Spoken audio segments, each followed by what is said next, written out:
Accueillons celui qui figure parmi les gourous de la French Tech. Lui, c'est Oussama Ammar, que je vous demande d'accueillir.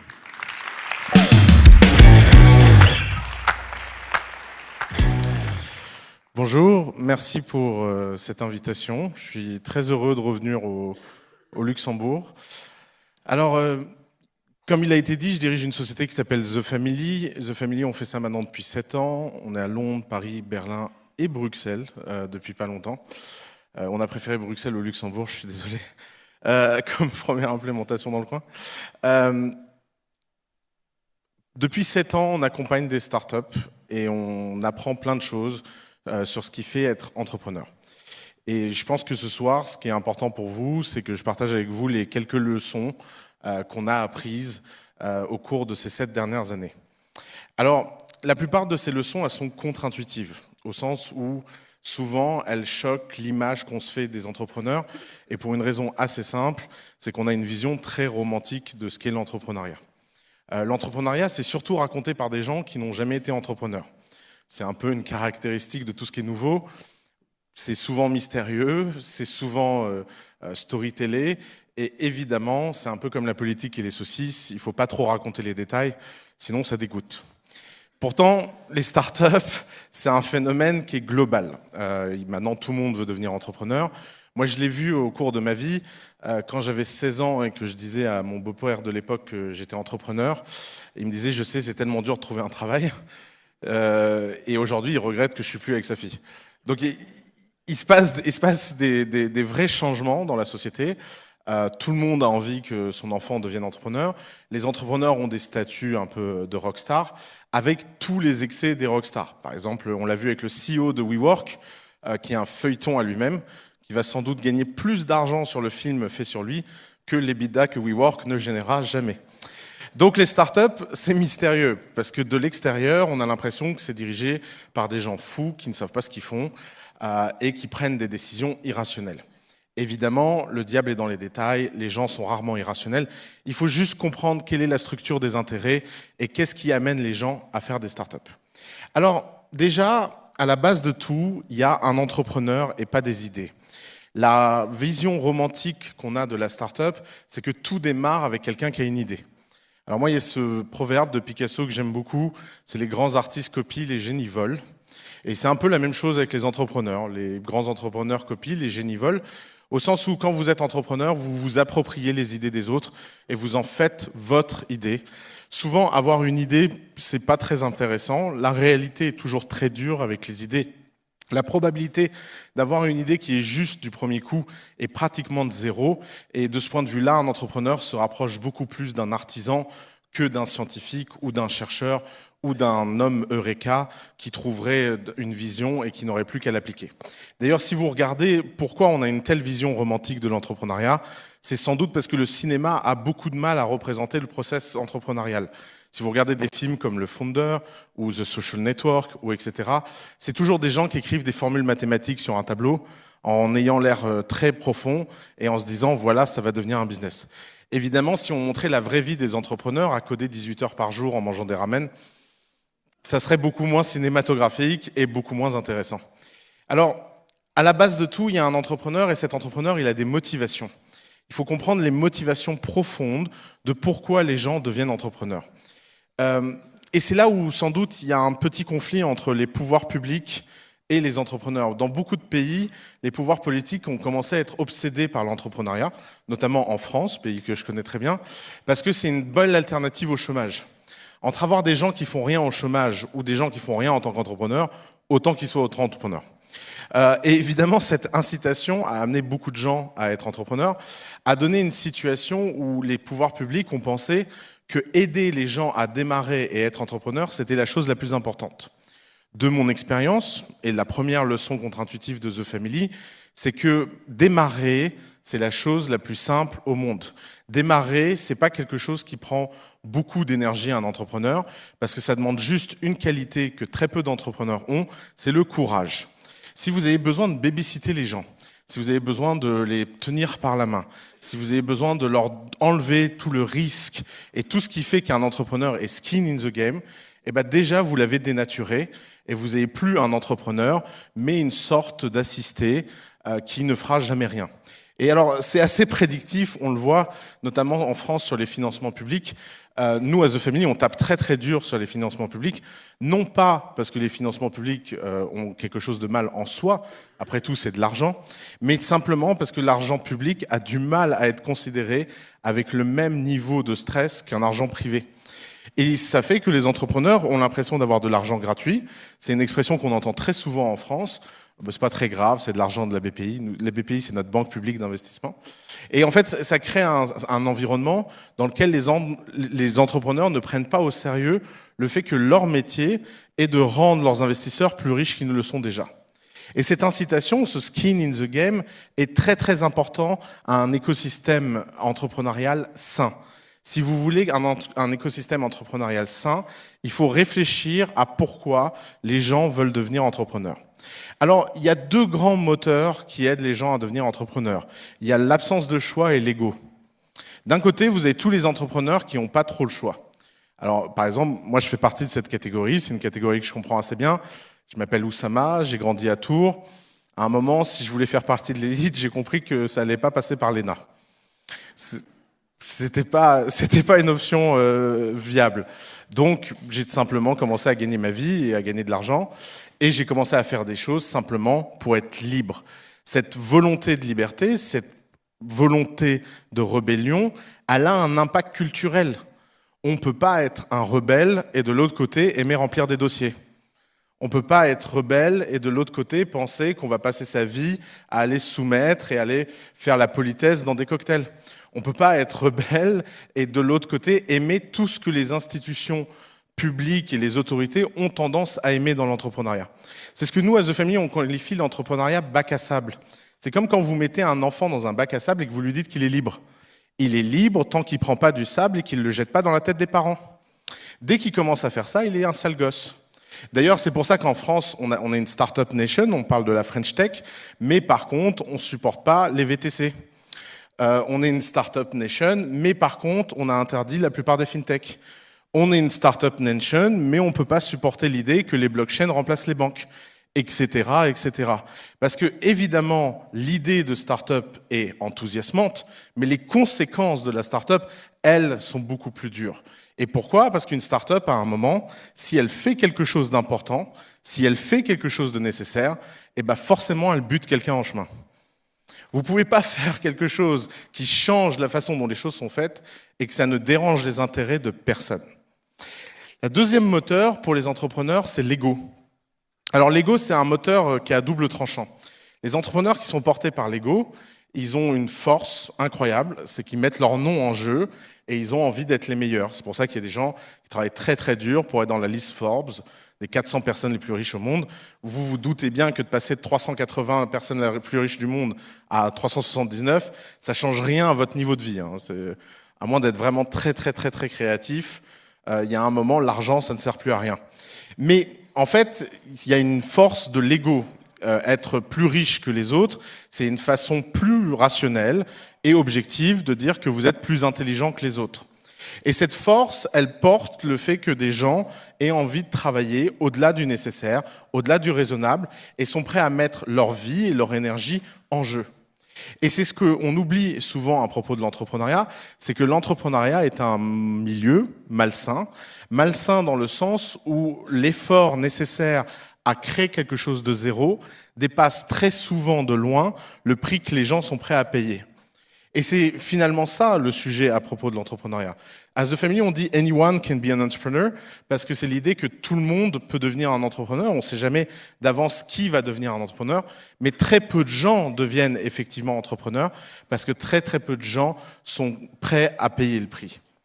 Alors, la deuxième chose qui porte l'entrepreneuriat dans notre monde, c'est le fait que à peu près tout ce que les entrepreneurs ont besoin sont en train de devenir des commodités. Il n'y a pas si longtemps, le monde était capitaliste parce que les porteurs de capital et les porteurs de la distribution avaient un avantage comparatif par rapport aux entrepreneurs. Si vous étiez un entrepreneur au 19e siècle, vous aviez besoin des banques. Et c'est comme ça que les banques sont devenues très puissantes. Elles sont devenues très puissantes par parasitisme. D'ailleurs, c'est en général des bons business, les parasites. Avant, on avait les banques, maintenant on a Facebook. C'est à peu près le même business model. Vous prenez une porte, vous mettez des gardes devant, et tous les gens qui passent par cette porte ont besoin de vous payer. Sauf qu'il s'est passé quelque chose dehors. C'est qu'à force que cette porte était inaccessible, des gens ont commencé à se dire comment créer des choses sans argent. Et on a eu l'émergence de l'open source, on a eu l'émergence du fait que la plupart des choses qui étaient des capex, à savoir des investissements capitalistiques, sont devenues des opex, à savoir des coûts d'opération. Il n'y a plus besoin d'acheter des serveurs, vous pouvez louer des serveurs. Il n'y a plus besoin d'acheter des bureaux, vous pouvez louer vos bureaux. Vous n'avez même plus besoin de caution parce que vous avez WeWork qui est financé par un Japonais. Donc tout ce monde-là subventionne la créativité. Et donc, il y a eu un retournement du rapport de force.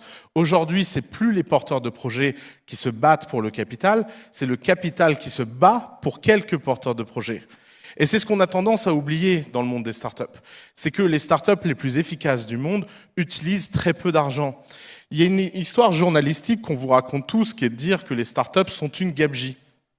Alors, comme j'en avais marre d'entendre cette histoire, récemment, je me suis dit, tiens, on va réfléchir en comparatif. Par exemple, si vous prenez tout l'argent investi dans les startups dans un an et que vous regardez combien ça représente du PIB américain, ça représente 0,2% du PIB américain. Le private equity représente 17,8% du PIB américain. Les sociétés tech représentent 23% du PIB américain. Donc 0,2% du PIB en investissement représente 23% de la richesse créée aux États-Unis. Et ce qui fait la différence, c'est donc pas le capital. Alors évidemment, on entend que des entreprises comme Uber ou Square ou Google lèvent beaucoup d'argent. Mais la vérité, c'est que la plupart des startups sont incroyablement capitalistiquement efficientes par rapport à leur niveau d'opération. Même si vous prenez un cas comme Uber, par exemple, qui est le cas d'école typique. Si on devait créer au 19e siècle une compagnie de taxi qui est dans 160 pays, ça aurait coûté beaucoup plus que 20 milliards d'euros. 20 milliards d'euros, c'est pas grand-chose comparé à la somme des investissements pour créer des compagnies de taxi dans plus de 160 pays. Et le fait que le capital soit décroissant, le fait que le coût de capital est décroissant, ça veut dire que la vraie différence entre deux projets, c'est la créativité et le savoir-faire. Et ce qui est drôle sur la créativité et le savoir-faire, c'est que ça donne une très très très grande incitation à la singularité. Et là, c'est là où le bal blesse. Ce qu'on a compris à The Family, c'est que le succès n'était pas prédictif. Vous pouvez développer l'expérience que vous voulez. On a vu des milliers de projets. C'est 2000 candidatures par mois en Europe, The Family. 2000 candidatures par mois. Et on a compris quelque chose au bout de 7 ans, c'est qu'on ne sait rien. On ne comprend rien. Et on risque pas de comprendre quelque chose. Pourquoi ? Parce que les startups sont toujours des surprises. Ce qui marche dans une startup, c'est ce qui étonne. Si vous prenez le top 20 de The Family, dedans, il doit y avoir 19 startups où franchement, on se demande pourquoi ça marche. Alors, si vous prenez les 20 startups qui ont fait faillite de façon la plus spectaculaire, je suis sûr que mon équipe trouve que 18 d'entre elles auraient dû survivre. Pourquoi ? Parce que les startups sont contre-intuitives non seulement dans la méthode, mais aussi par nature. Souvent, la part de chance, la distance entre le succès et l'échec est extrêmement mince dans les startups. Ce qui veut dire quoi ? Ce qui veut dire qu'on a besoin de laisser aux startups de la liberté, de l'espace. On a besoin de laisser les entrepreneurs pouvoir exprimer leur absurdité. On a besoin de ne pas les juger trop vite. On a besoin de créer un environnement qui ne soit pas consensuel. En clair, un environnement qui ne fonctionne surtout pas par comité et encore moins par sélection. La seule chose qui fonctionne, c'est le test et de tester les choses les plus étonnantes pour voir comment le marché fonctionne. D'ailleurs, vous pouvez faire le test tout simplement. Moi, j'aime bien prendre l'exemple de Wikipédia. Imaginez-vous 6 mois avant l'existence de Wikipédia et quelqu'un vient vous dire et vous explique que bientôt, une encyclopédie va apparaître spontanément sur Internet. Elle va être écrite par des milliers d'amateurs gratuitement et elle sera plus fiable que n'importe quelle encyclopédie jamais créée dans l'histoire humaine. Si vous me dites « Ah oui, évidemment, c'est logique », bah, vous êtes soit menteur, soit fou, ce qui, dans les deux cas, peut aider dans les startups. Mais vous aurez beaucoup de mal à faire ce genre de prédiction de façon systématique. La seule chose qui peut faire que ce genre de phénomène ait lieu, c'est que vous créez un environnement dans lequel la liberté est la valeur fondamentale. Et pour que la liberté soit la valeur fondamentale, il faut pouvoir créer un environnement où le coût de l'expérience baisse. Aujourd'hui, à The Family, on a compris quelque chose, c'est que notre mission, c'était pas de sélectionner les entrepreneurs, mais de donner à un maximum d'entrepreneurs les outils pour démontrer par eux-mêmes et par le faire qui sont les bonnes personnes. Et c'est pour ça qu'il y a beaucoup d'outils qui ne fonctionnent plus. Le business plan, ça fonctionne pas parce que c'est un exercice intellectuel et c'est pas un exercice de pratique, alors que le prototypage, lui, est en train de gagner.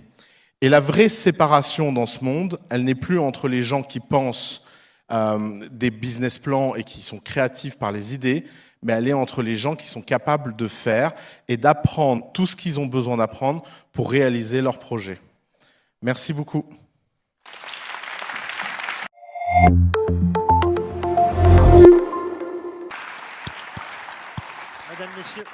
Mesdames, Messieurs, Oussama Ammar, vous pouvez l'applaudir encore Merci. une fois. Qui a bravé les grèves en France. Hein. Demain, on aura les grèves en Belgique en plus. Tout va bien? Nous, on aime bien. Oussama, j'avais envie de te demander, quand on est un petit pays comme le Luxembourg, dans une compétition mondiale où certains pays ont beaucoup de moyens, ont beaucoup de scientifiques, beaucoup d'étudiants, beaucoup de porteurs de projets potentiels, comment est-ce qu'on fait pour exister? Déjà, en ne se posant pas la question comme ça. Super, c'est mon métier, les questions. Alors, je vais essayer de reformuler la question. Merci. Cette compétition entre qui sera la prochaine Startup Nation, c'est une compétition de losers. Et c'est une compétition de losers parce qu'il n'y a pas de jury qui va remettre une médaille à qui que ce soit. Et ça, c'est souvent le cas des fausses compétitions. Les gens ont l'impression de se comparer sur des indicateurs qui, en fait, ne font aucun sens parce qu'ils n'existent que pour les gens qui ont créé ces incubateurs. Le bon exemple, c'est le classement des universités de Shanghai, qui n'intéresse que les gens qui sont dedans. Aucun étudiant au monde va se dire « Ah tiens, je vais pas aller à Oxford cette année parce que ça a perdu 10 places dans le classement de Shanghai ».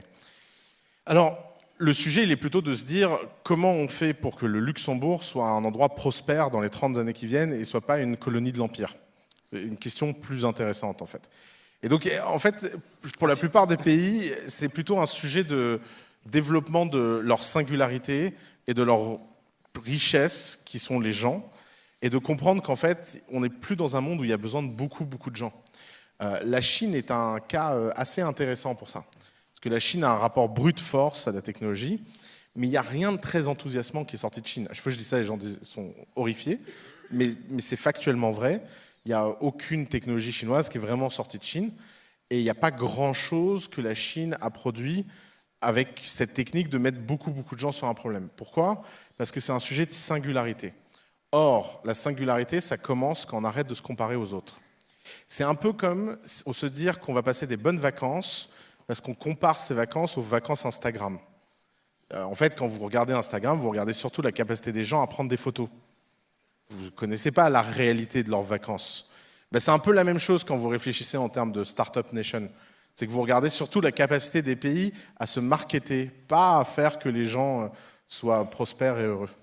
Je lisais, avant que tu viennes, je relisais une interview que tu as donnée à l'Écho cet été à propos de ton installation en Belgique.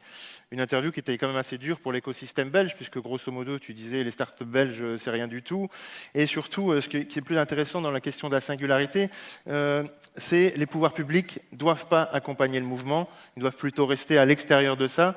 Du coup, comment est-ce qu'on fait à la fois pour favoriser la singularité en laissant les gens se débrouiller tout seuls dans leur coin ou Alors justement, j'imagine bien que c'est un discours qui ne va pas du tout être entendu ici. Vous avez dans un pays où le gouvernement fonctionne plutôt bien. Donc vous n'êtes pas dans un pays comme la France où chaque fois que le gouvernement fait un truc, il y a un type qui se jette par la fenêtre. Mais malgré tout, méfiez-vous des illusions d'efficacité. Si je peux vous donner un conseil, c'est qu'en fait, par définition, une institution publique doit représenter tout le monde. Et c'est normal, quand on est une institution publique, de réfléchir en termes d'inclusion. Moi, j'ai une chance extraordinaire, c'est que je suis une institution privée, et donc j'ai le droit de réfléchir en termes d'exclusion. Moi, mon boulot, c'est de rejeter les gens, c'est pas d'aider les gens. Mon boulot, c'est qu'il y a des milliers de gens qui veulent nous rejoindre, et je veux en sélectionner quelques-uns. Alors Dieu merci, la société ne fonctionne pas comme ça. C'est pas le rôle d'un gouvernement de fonctionner comme ça.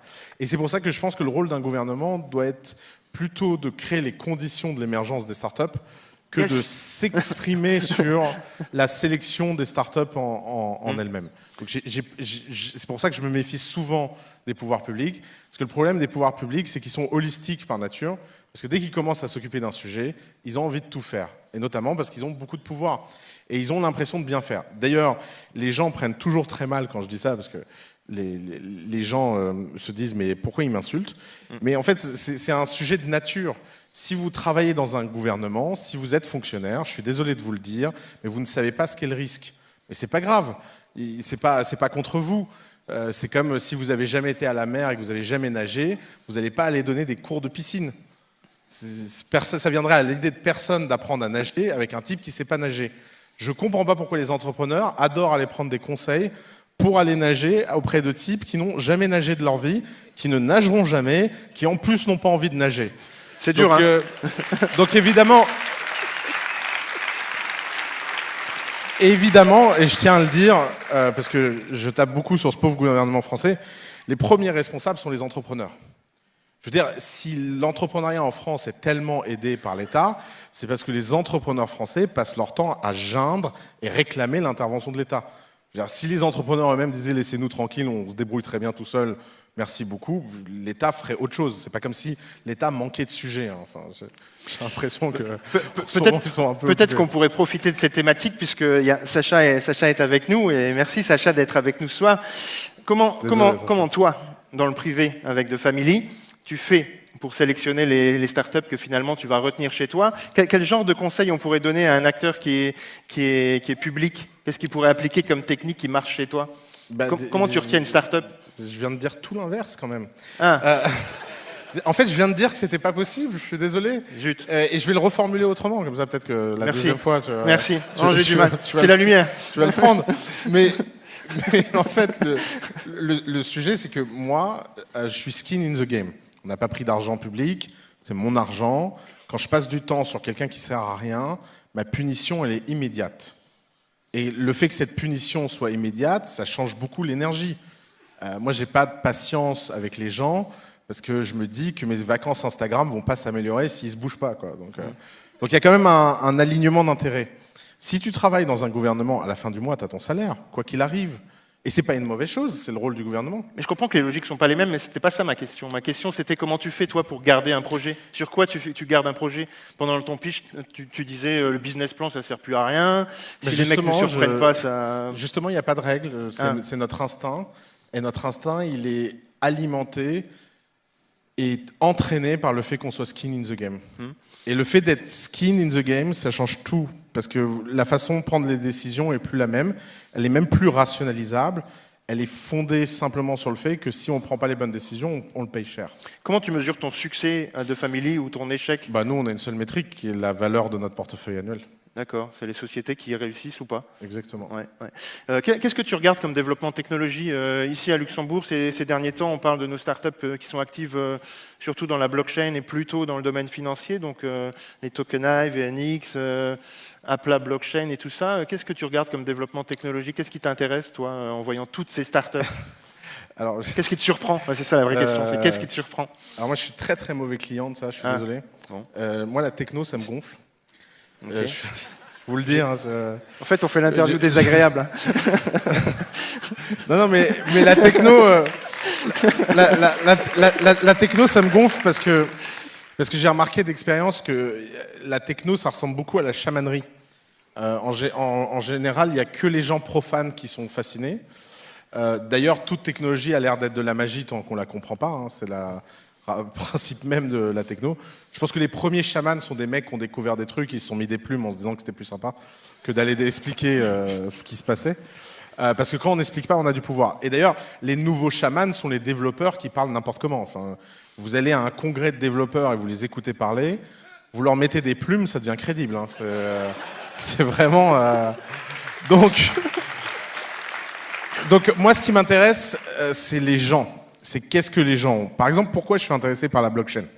La blockchain, c'est une techno nulle. C'est lent, la plupart des mecs qui les développent sont des psychopathes, etc. Mais, si vous réfléchissez d'un point de vue utilisateur, avoir une monnaie non inflationniste, décorrélée de tout État et de toute institution, qui n'a pas besoin d'agents de confiance et de tiers de confiance, en tant que paradigme démocratique, c'est extrêmement puissant. Ça fait peur, ça a plein de problèmes. Il ne faut pas faire semblant que ce genre de changement arrive sans que des institutions sociales entières soient décrédibilisées, reconstruites. C'est des révolutions au sens le plus littéral. Mais elles sont portées par quelque chose qui se passe là. On a dans le cœur cette envie. Pourquoi Twitter, c'est tellement efficace? Parce qu'on est tous un peu mesquins. On a tous envie, en 140 caractères, de descendre quelqu'un. C'est quelque chose qui fait rêver beaucoup de gens. Pourquoi Facebook est tellement puissant? Parce qu'on est tous un peu égocentriques.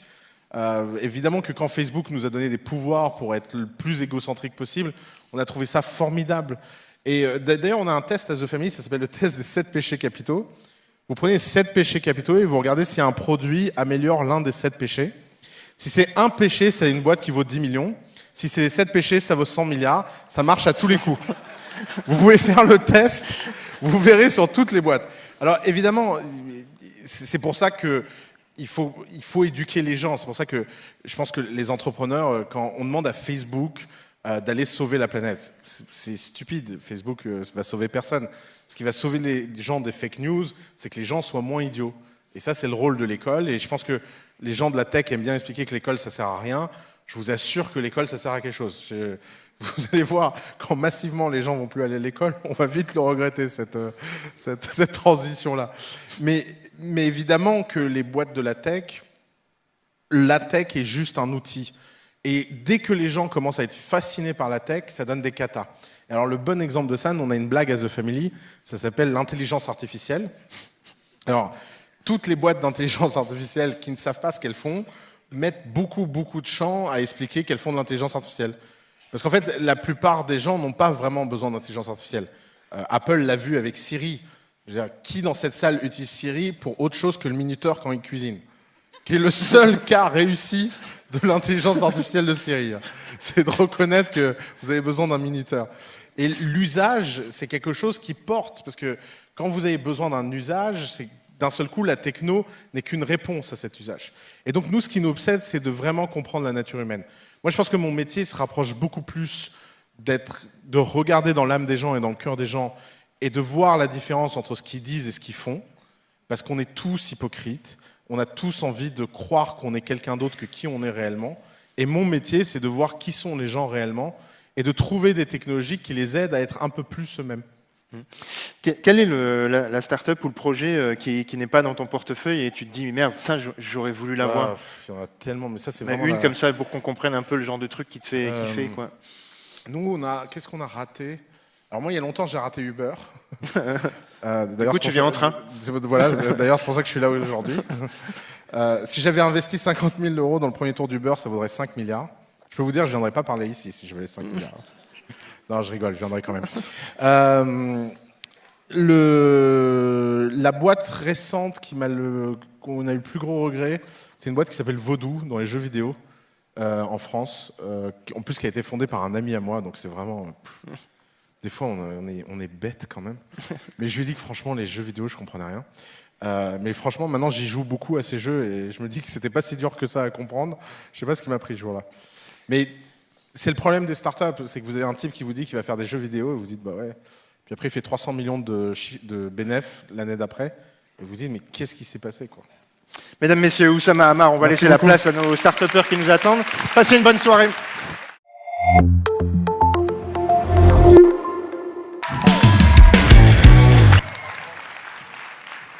Good afternoon, everyone. My name is Ilana De Villers, and I'm the founder of F4A. So food waste, a triple threat for the environment, the economy, and society. Did you actually know that we are spending more than 900 billion directly in a bin per year? And that on the other hand, we have a growing community of people that cannot even eat on a daily basis? Don't you think it's alarming? Well, this is why we have decided to tackle mass consumption to transform it into qualitative consumption on a supermarket level. They generate more than 700,000 billions of revenues per year and are necessary to eat on a daily basis. So here it is, F4A, a 360 tech-degree solution fighting food waste on a supermarket level, enabling full digitalization. So the question is, what is our mission? We have a B2B2C mission. On one hand, we provide a software for stock optimization and increase the profitability of square meters. On the other hand, we offer a free app, your best friend, to grocery shop on a daily basis. So the software, based on artificial intelligence, sorry for that, we are enabling to cut all the costs for supermarket by providing direct sales, see the consumer pass, CSR reports, and all of great features. The other hand is an app that is free for consumers to download. One app downloaded equals one tree planted. Please download the app tonight. What you can do is see products in real time in your best friend or actually in your best grocery shopping supermarket. And on the other hand, you can track your positive impact on your wallet and the planet, accumulate green coins to incentivize this positive consumption behavior. And this app is guaranteed anti-cannibalization because products are directly linked to video recipes, and those video recipes enlighten one product in stock, forcing the consumers to buy all of the other products in shop. We developed a friendly employee tool, so it facilitates their daily work in supermarkets because this is awful. And from dream to reality, yes, it is reality. We have over 1,100 consumers with a track record of 80% of sales in shop. We secured 6 partnerships and more to announce very soon. It's a scalable business model because we take percentages on sales and also subscription model fee. In 1 year, we did 300,000 euros in revenues with a seeking revenues of 3.5 million in Luxembourg. We're also fundraising 4.5 million in order to open Paris, Brussels, London, New York, and Montreal. And the product reach, thanks to TF1, we will actually reach 18 million people. But this won't be possible without this beautiful tea where diversity is the key. And as Greta said, only you can make a change. Thank you very much.